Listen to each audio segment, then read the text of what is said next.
यार आज तो मैंने बहुत पढ़ाई कर ली, इतनी पढ़ाई कर ली कि अब तो आधे घंटे का ब्रेक लेना ही पड़ेगा। और चलो इस आधे घंटे में थोड़ा सा मोबाइल चेक कर लेता हूँ।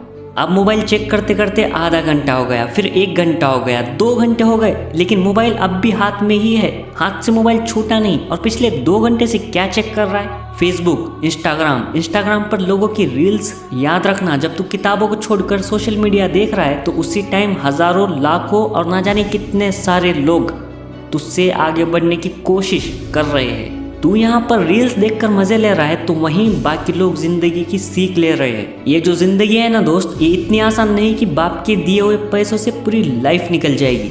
अगर से जिंदगी सिर्फ जीनी है ना तो ये जिंदगी तेरे कुछ ना करने से भी गुजर जाएगी। याद रखना, इस दुनिया में अपनी जिंदगी एक बाज की तरह गुजारनी चाहिए। आसमान में तो सबसे ऊपर उड़ना है, चाहे कुछ भी हो जाए, लेकिन किसी छोटे पंछी के साथ नहीं, बल्कि अकेले पूरी शान के साथ, और वो भी अपने दम पर।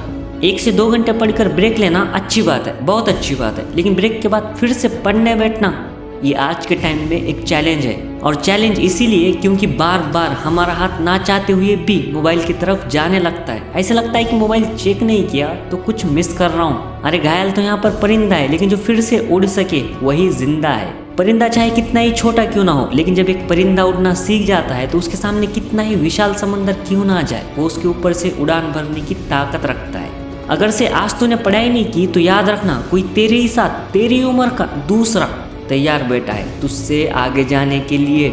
अगले दिन पढ़ाई करते हुए 4 घंटे हो गए, फिर 5 घंटे हो गए। अब नहीं पढ़ सकता मैं, तो ठीक है, पहली बारी में आधे घंटे का ब्रेक लिया था, अब 1 घंटे का ब्रेक ले और फिर से 1 घंटे के बाद पढ़ना शुरू कर। और सिर्फ पढ़ी मत, चीज़ों को समझ कर पढ़। फिर दोबारा पढ़ते पढ़ते 6 घंटे हो गए, 7 घंटे हो गए, अब बस, अब नहीं पढ़ सकता मैं, तो ठीक है, आज 7 घंटे पढ़ लिया, कल फिर से पढ़ूंगा, ये कहकर आज तू किताब बंद कर सकता है।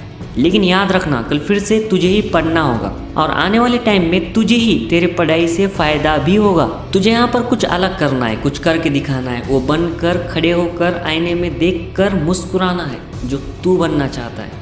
फिर अगले दिन पढ़ाई करते करते 7 घंटे हो गए, 8 घंटे हो गए, 8 घंटे होते ही अब तो मैं पढ़ ही नहीं सकता, तो ठीक है, एक दिन में 8 घंटे की पढ़ाई काफ़ी है। एक दिन में 8 घंटे की पढ़ाई से बहुत कुछ हो सकता है। रोज़ 8 घंटे की पढ़ाई से लाइफ चेंज हो सकती है। लेकिन इसी के साथ ये भी याद रखना, अब जो रोज़ 8 घंटे पढ़ने की आदत बन चुकी है उसे बनाए रखना, उसे ब्रेक नहीं करना। ना जाने तेरे ही अपने घर में कितने सारे ऐसे लोग हैं जो तेरे ऊपर अपनी आस लगाए बैठे हैं। औरों की तरह नहीं बनना है, जो अपने माँ बाप को कार में बिठाकर घुमाना तो चाहते हैं लेकिन उसके लिए कुछ करना नहीं चाहते। माँ बाप इस वाली रिंग से तो मिलवा देंगे, इस रिंग से तू मिलना चाहता है ना, तो मेहनत तुझे ही करनी होगी।